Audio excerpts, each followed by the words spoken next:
radio. To be completely blunt here, Brian, and there are plans to expand Indoctrination. That's right. Idahoans are also concerned. Horror shot. That line would be moving a little bit farther west. I'm like crying. Nobody wants to see Dark money is influencing policy in our state. Well, that's not how this works. Well, hello there, and welcome to Nowhere to Hide. Very glad you could join me today. And we've got a lot of fun stuff to talk about as we talk about attacking our democracy.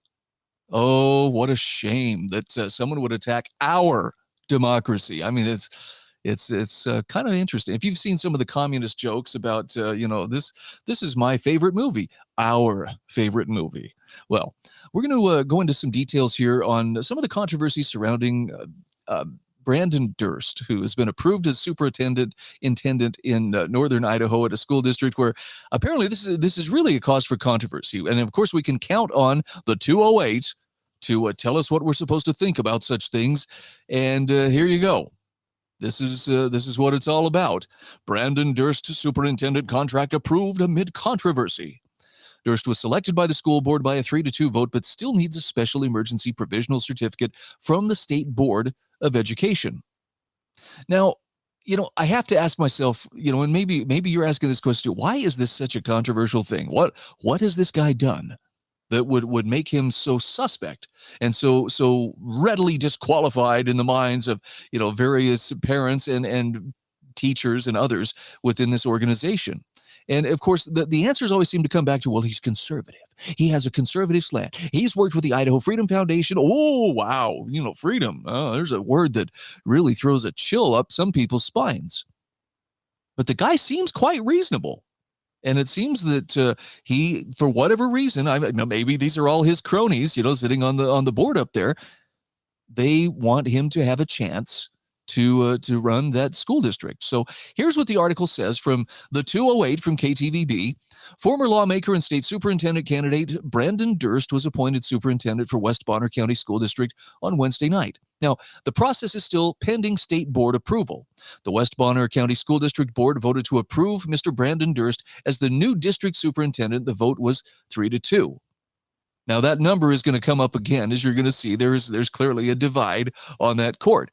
Now, of course, KTVB and the 208, in keeping with we really want to plant some doubts about why this guy should ever be considered, there seemed to be confusion and debate about a number of details and processes involving Durst's contract and a provision that would give legal protection to his wife if Durst were to be sued in civil court. Now, just as a quick aside here, if you have seen any of the videos of Brandon Durst talking to concerned citizens, I'm using that term euphemistically, because really these are just little struggle session, facilitators gathering to get there and denounce your beliefs, denounce your association with anybody who isn't left of Mao. It's such a crazy thing. They're so shrill and so angry, and Durst is actually very down to earth, and actually he's very diplomatic in handling them, which doesn't mean, well, he knuckled under and he agreed with everything they said, but neither did he crumble and start asking for, their forgiveness. But that isn't that so crazy that they would go after him like this, and yet it doesn't seem so unreasonable now that with that kind of venom out there gunning for him, that he would ask for certain legal protections to be given to his wife if he were sued in civil court. We've seen that the rules don't really matter, at least for some people, because it's all about power. This is what politics has come down to. Every interaction is to be determined by who holds the most political power. What a sick way to live life. And of course, the 208 kind of portrays this, well, maybe it's a case of flying the plane while building it. Nobody knows what they're doing, do they? Or they're just taking this huge risk. The West Bonner County School Board, they say, sat quietly for extended periods while they checked the details and facts of the matter. Well, what's the alternative? I mean, what were they supposed to be doing? Pounding the table, throwing shoes at each other? Of course they're going to sit quietly. It's their job. They're trying to exercise due diligence. They are checking details and facts of the matter and doing it quietly. Oh, wow, there must be something to that. Of course, viewers in person and online noticed Durst sitting in a room behind the board watching as debates and votes continued. By the way, I understand that Senator Scott Herndon was present for at least one proceeding involving Brandon Durst. And people were trying to make hash out of it. What's he doing? Is he there to intimidate people? And can you imagine the mindset that the only reason a person could possibly be here is to intimidate other people? I mean, because is that what they would do if they were in his shoes? I don't know. It's kind of telling, though, that that's where their mind goes. Strange dynamic at work there. Like other meetings on this topic, a full and passionate crowd was in attendance. They were very vocal, going back and forth with the board on a few occasions. By the way, this is being pretty diplomatic in how they describe why they were quite vocal. They were shouting and screeching like, out of control teenagers. Some in the crowd tried to compose the audience. Ultimately, the board voted to approve a contract for essentially 2 years with an understanding that it is not an automatic contract renewal, and there needs to be a review of Durst at the end of the year. Fair enough. So by a vote of 3-2, the board said that Durst is the guy for the job. One of the requirements is for him to get that district job or any superintendent job in Idaho, he has to have 4 years of full-time certified experience working with students while under contract with an accredited school, which Durst doesn't have. By the way, that's not something he's trying to hide. It's, it's a simple accreditation thing. I don't know what, if you're into credentialism, that's a fatal flaw. Why, if you don't have these letters by your name, we can't believe anything. And yet you have to wonder how close of attention were these folks paying the last few years when experts with all the right credentials still managed to get a lot of things right. All I'm saying is credentials aren't the only source of real authority in the world. A person can be very knowledgeable and actually very skilled at a job, whether or not they have the approval of the right people. So Durst needs a special emergency provisional certificate through the state. Now, for that to happen, the school board needed to declare an emergency. Now, there were some board members, at least a couple, who said, why there's no emergency here, there's no problem. In other words, they really don't want him in there. But by a vote of 3-2, the board declared the emergency. They approved the declared emergency, rather, and ended that portion of the meeting. So what happens next? Well, the 208 tells us the school board and Mr. Durst will fill out an application to the State Board of Education for an emergency provisional certificate. And that will end up with the state board, where they can either approve the certificate or not by a vote. Now, if they do approve the idea, Durst becomes the superintendent, with the implication he's expected to catch up on his qualifications as he can. And if the board says no, and at this point I'm just imagining, all the folks at KTVB crossing their fingers, the process of finding a superintendent in West Bonner will continue. Preferably one who doesn't have any kind of, conservative credentials or any kind of conservative leanings, because apparently that really scares them. Now, I'm going to just ask you to ponder, why would that be? What is it about, conservatism in general or conservative principles that, immediately they're saying words like fascism, Nazis, that's immediately the extreme that they go to. Now, I don't claim the title of conservative or the label of conservative. I'm not really big into labels in the first place. But when I think, conservatives, typically I'm thinking this is a person who is going to be for limited government, which I think that's a good thing. When government is limited to its intended role, which is to secure our God-given rights, to keep us free, it's actually a very good thing. The problem is there are people, and they're typically people who have a penchant for wanting to control other people around them. They don't want government limited. They want it as big and as expansive as whatever their heart desires to impose on other people. So when they encounter someone who is conservative in their values, Senator Scott Herndon would be a good example of this. They don't know what to do. Anything that he does, well, that's bigger government. That's bigger government. You have to wonder, have they ever looked at, for instance, the Republican Party platform just to kind of see, what is it that delineates it from the Democrats? Anyway, moving on. So let's talk about, how is Durst reacting to this? Well, first of all, he says, I'm ecstatic to begin getting to work as the superintendent of this West Bonner County School District. He says, I appreciate the trust put in me by the board and the many patrons I've spoken with in the past couple of weeks. And by the way, he's not been hiding from the public. He's been out there. He's been taking the slings and arrows and has remained composed and very statesmanlike in the process. I actually opined on Twitter, that's pretty admirable to stand up to a cancel culture, struggle session kind of crowd without getting angry or getting defensive. And so, well, I never thought I would hear the word admirable and Brandon Durst in the same sentence. That's the kind of chosen narrow-mindedness that, well, it can't be a very happy way to live. It's self-imposed blinders. And look at this. He says, I also appreciate those who are skeptical. Okay, he's not, telling them that they're stupid or that they're evil. He says, I look forward to learning from them and working with them. Now, that doesn't mean he's going to do their bidding, which is really what they want. They want somebody who's very malleable and can be, dictated to, snap their fingers, you do this or else. But it's time to see what good conservative leadership can do for public education. So says Brian Allman, congratulating Brandon Durst on overcoming every roadblock thus far thrown in his way. And of course, there are those, well, it's not over yet. They're still keeping their fingers crossed. But look at some of the things here. So here's a nice snarky tweet. Well, when do we start the pool on how long Brandon Durst lasts as West Bonner superintendent? And of course, it's like throwing chum into the water. All the little piranhas come along. They just got to get their anger and their vitriol out there. And you have to wonder, why not give the guy a chance? Look, really, if he's that bad, if his ideas are that bad, or if his character is that bad, shouldn't it become fairly obvious quickly? I would think so. I mean, certainly there are the watchdogs, sitting there, they're fixed on him, and they're going to be keeping their eyes on him. He's not going to get away with anything, but I don't think that's what scares them. I think that what they fear is that someone with a conservative, principled approach to public education is going to have success. Now, it may not be in every area, but he may have enough success that people would have to stop and say, well, maybe this works. Maybe there is another way to do this other than just, the way that we've been doing it. I think that's what drives so much of the fear and anger that's being directed toward Brandon Durst at this time. Now, of course, we can't leave out the Idaho statesman getting in their digs. Oh, they want to promote a little bit of fear here. Look at the fear dripping from this. From a North Idaho district's recent hire, that's Brandon they're talking about, to the scandals at North Idaho College, to a college takeover in Florida, corruption follows.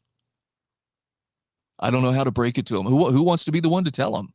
If there's politics involved, there is potential for corruption. And yes, you will find corruption among Republicans as well as among Democrats. You know what you do to limit corruption, or at least to limit the damage that corruption can do? You keep government limited. Really, that's a good way to do it. You take the power out of the hands of the state, and suddenly corruption is not nearly as attractive because it doesn't pay to be corrupt, to have those levers of power in your hands. I don't know why they can't think of it, but they have a really tough time. And of course, it's always portrayed as it's an attack on our democracy when something happens that we don't like. Case in point. Oh, here we go. The new Idaho Republican Party is not interested in expanding and shows the danger of one-party rule. Republican leaders assume they can maintain their majority control while shrinking the party to match their extreme views. Now, this is Ms. Neochia. She is, I believe, the head of the Idaho Democrats, and I'm sure her heart's in the right place, but wow.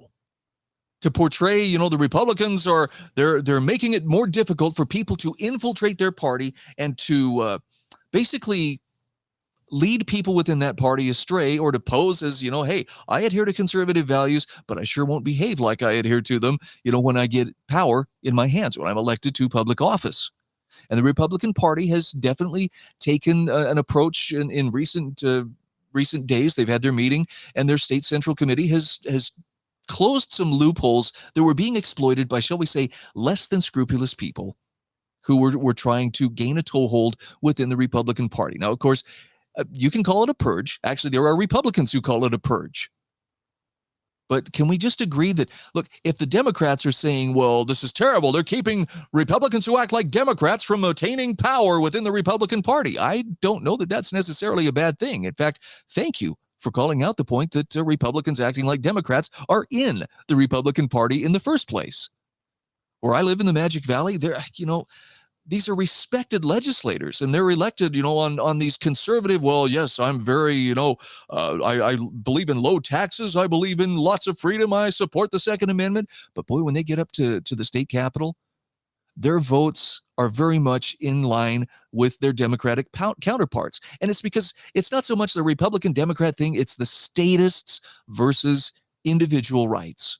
And that's a problem that we're facing at many different levels. And when someone gets in there who actually understands the principles and practices of freedom, yes, I said that word, it scares them. It threatens them. Why? Because it would limit their power, which is really what it comes down to. It would attack our democracy, or so they try to say. So here's what she says here in her article on idahodems.org.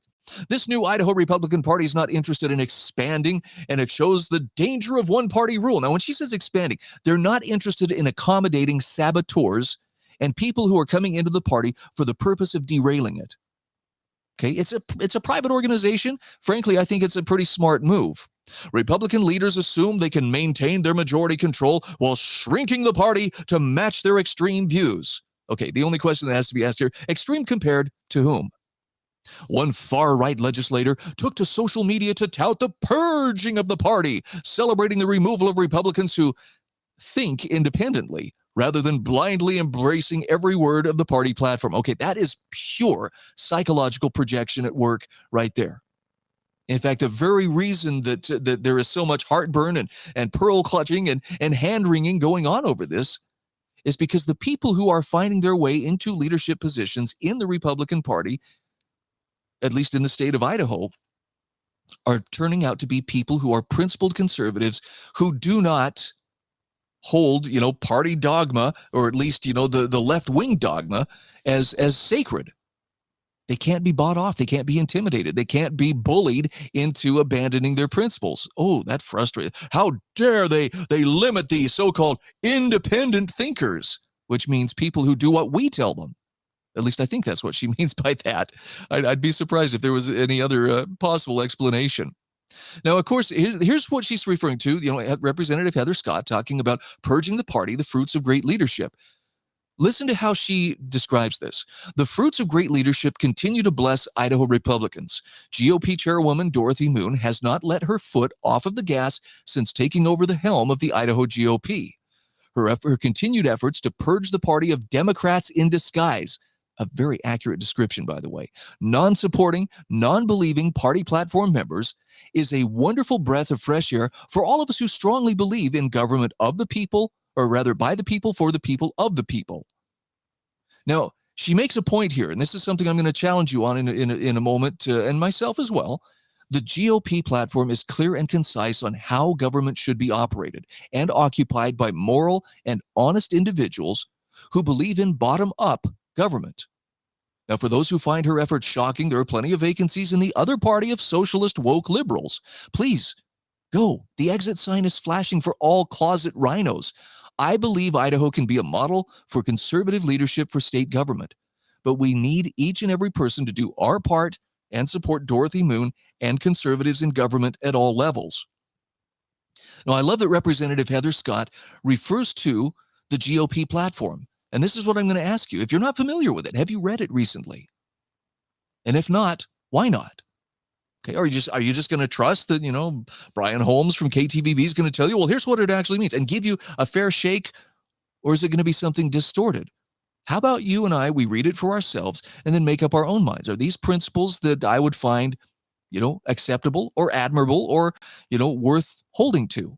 And people who refuse to do so, but still want to exercise power within the party, what benefit is that to the party or to people who actually hold those same principles? Just something to think about. Again, I'm not insisting you have to do this or you're dumb, but if you want to be honest about it, that's probably a good place to start. So what exactly does the Idaho Republican platform say? Oh, by the way, here's her interpretation of this. What's in the party platform they put above all else? Well, some of the most extreme positions Idaho has ever seen. Criminalizing abortion as murder, even when the patient will die without one. I know, it's like the one they just can't let go. Yes, prioritizing the preservation of innocent life when the vast majority of abortions are not about, emergency surgery to save the life of the mother, but rather a matter of convenience. Whoops, I got pregnant. Oh boy, time to take care of this before it becomes a problem. Yeah, we have a little more reverence for life, but we criminalize abortion as murder. Well, look, if you didn't kill it to stop it from growing, it might be a different discussion. But the fact is, it's a living thing. That child is a living thing, and you have to kill it to stop it from growing. So, yeah, maybe criminalizing it is on the table. How about this one? Moving our currency back to the gold and silver standard, a policy that would tank our economy. As opposed to what? Oh, please explain to me how, silver and gold would tank the economy as compared to printing money out of thin air and running up extraordinary debt to levels that can't even be comprehended because the numbers are so large. There's a reason why the founding generation wrote into the U.S. Constitution that we should deal in gold and silver. And by the way, we're not limited strictly to bullion coins. That's one option. But the technology exists now. If you've never heard of gold backs, you could actually break down gold and silver, to microscopic levels in terms of money. But there's still real value. There's something of tangible value there. But people who find their power from deficit spending and really don't want to be accountable, for how they spend, they're not going to like that, because honest money compels honesty and fiscal responsibility in government spending. That's why she's so upset about this. And finally, repealing the 17th Amendment, which would end the direct election of U.S. senators. That's one of the extreme things in the platform. Now, I've talked about this before on this program, and again, I'm just going to give you the thumbnail sketch. The problem with the 17th Amendment is it made the election of senators a matter of a direct vote of the people. And I don't mean to be rude when I point this out, but the people are much easier to fool than state legislatures, which prior to the 17th Amendment were responsible for appointing those federal senators, which meant those federal senators' responsibility was to the states that sent them to Washington, D.C. to represent them as senior statesmen. 6 years at a time, that's a position of power that you reserve for people that you really trust.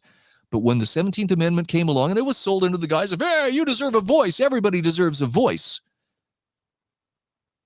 But the loyalty of those federal senators switched from the states that they were supposed to be representing to the federal government. How's that worked out for us? That was kind of a nice big nail in the coffin of federalism. And it was further pressure, or at least further pressure on the pillow that's trying to suffocate states' rights into nothingness, in violation of the 9th and 10th Amendments. So, yeah, these are seen as very extreme kinds of things to people who believe in unlimited government and, of course, pure democracy, which is how this is portrayed. Well, all of this is it's an attack on our democracy and our democracy. My goodness. Voters might not usually follow intra-party politics, but they should know about brazen actions with real effects. Such resolutions are designed to intimidate Republican lawmakers and keep them in line, listening to party bosses rather than the voters who elected them. I see this in the increasingly extreme votes GOP legislators feel they have to take to avoid disciplinary action by their party. Now, if you have been paying attention, the voters who find themselves on the receiving end of votes of censure or other discipline are the voters they're the representatives and members of the party who have strayed from the party's ideals, the party platform. They're supposed to be representing the voters of that party with fidelity. So when they have infidelity in their ability to represent those principles, what are we supposed to think of that? Well, it's okay, different strokes for different folks. Well, she concludes by saying Idaho voters who put Republicans in office should be asking who their elected representatives are really representing. Which raises an interesting question. Are they there just to do whatever the voters say? Okay, what do you want? What do you want? Like it's just a class election, What do you want? Soda pop in the drinking fountains at school? You got it. Snickers bars for lunch? Yeah, you got it. No, we live in a republic, and our states have a Republican form of government, which means a representative form of government. It's not pure democracy. Pure democracy is what a lynch mob is. Well, you know what we want, and when there's a majority of us and enough people, we're going to get our way. There are rules that limit, there are laws that limit the power of government, that limit the scope of government. But that's an impedance. And so we hear this, democracy. It's about, this is an attack on our democracy, which is, this is what a 2-year-old would say. When you don't give me what I want, That is an attack on our democracy. I don't know. It's just kind of a catch-all. But I find it ironic, and actually almost deliciously ironic, that as we round out Pride Month, the Idaho Freedom Foundation was celebrating Pride in America with H.L. Mencken. If you haven't read H.L. Mencken, you are missing out on a real treat, because this was a curmudgeonly columnist back at the early part of the 20th century, but the guy could turn a phrase. Oh, my word. A lot of wisdom. In fact, I'll give you a couple of examples. There's a wonderful article on the idahofreedom.org website for this celebration of Pride in America, and particularly H.L. Mencken. Listen to this. Democracy is the theory that the common people know what they want and deserve to get it. Good and hard. Probably his best quote ever. All government in its essence is a conspiracy against the superior man. Its one permanent object is to oppress him and cripple him. By the way, look at who the most hated people are, and you'll find it's achievers. You know, how dare you? How dare you? We'll talk more about the Supreme Court's knocking down of affirmative action. I think they also stood up for the rights of a web designer, saying, no, you don't have to create a gay wedding website. What was the third one? I can't remember what it was student loans. Yeah, the president's student loan forgiveness program. Sorry. Boom, boom, boom. Kind of a nice supreme way to end Pride Month with 3 just scorching Supreme Court decisions. Oh, one last quote here from H.L. Mencken. The government consists of a gang of men exactly like you and me. They have, taking one with another, no special talent for the business of government. They have only a talent for getting and holding office. Now, that's something to consider. You know, if somebody talks about being a really, accomplished politician, is that a good thing? Maybe not. If it's all about just getting power and holding on to it, probably not. So let's take a quick victory lap here for the Supreme Court. Brandon Durst, hey, weighing in here. Another win for the First Amendment. The wall separating church and state is legal fiction. No such wall exists, and it never has. That's a bold thing to say, by the way, but he is absolutely right. And so here's the story. A Christian artist can refuse to make wedding websites for gay couples. The Supreme Court ruled in what the Associated Press portrays as an LGBTQ plus rights setback and another win for religious plaintiffs. It just means you can't use government to compel somebody to so-called bake the cake. That's a thuggish thing to do. So, get that sour look off your face. It's about not forcing people to do what you want them to do. Here's one, Biden's student debt proposal. By the way, Governor Brad Little weighing in on this. Biden's student debt proposal proved, the SCOTUS ruling proves what we all knew, that debt proposal was unconstitutional and unfair. Taxpayers should not be on the hook to pay the debt willingly taken on by others. This is about personal responsibility. You took out a loan, you have to pay it back. And I got to give a quick shout out here, to, I believe it was the Idaho Freedom Foundation, who said, we completely agree. Taxpayers should not be forced to pay for college or on-the-job training. We look forward to your announcement rescinding the launch grant. Whoops. Sorry about that, Governor Little, but they got a point there. And Senator Brian Lenny pointing out after the Supreme Court ends affirmative action in higher education that it's crazy that we had to wait till 2023 to end race-based discrimination in higher education. But college is mostly a joke now anyhow. Probably as good a place as any to wrap up today's edition of Nowhere to Hide. Look, there's a lot going on at any given time. And to know what's going on, you have to rely on something more than just simply what the news media is telling you. Now, that doesn't mean, I'll just go over and see what Brian's saying on Nowhere to Hide, and, that'll suffice. I certainly don't have all the answers. I'm not the answer guy, but I am a guy who believes in the power and efficacy of sorting things out for yourself, looking for as many sources as you can, corroborating those sources, and making up your own mind. That means that sometimes you're going to disagree with me strongly. I'm okay with that. So why isn't our mainstream media okay with you disagreeing with them? Why are they, no, you have to think this, or you're evil and stupid and probably a bigot or a homophobe. So you find the satisfaction of thinking for yourself. You come to find out maybe you don't need them as much as they think you need them. And to not have a dependency on media, well, that's a very good thing. I'm Brian Hyde. This is Nowhere to Hide. Reporters are biased, the Idaho Press Club are biased, all media, newspaper, radio. To be completely blunt here, Brian, and there are plans to expand indoctrination. That's right. Idahoans are also concerned. Horror shot. That line would be moving a little bit farther west. I'm like crying. Nobody wants to see Dark money is influencing policy in our state.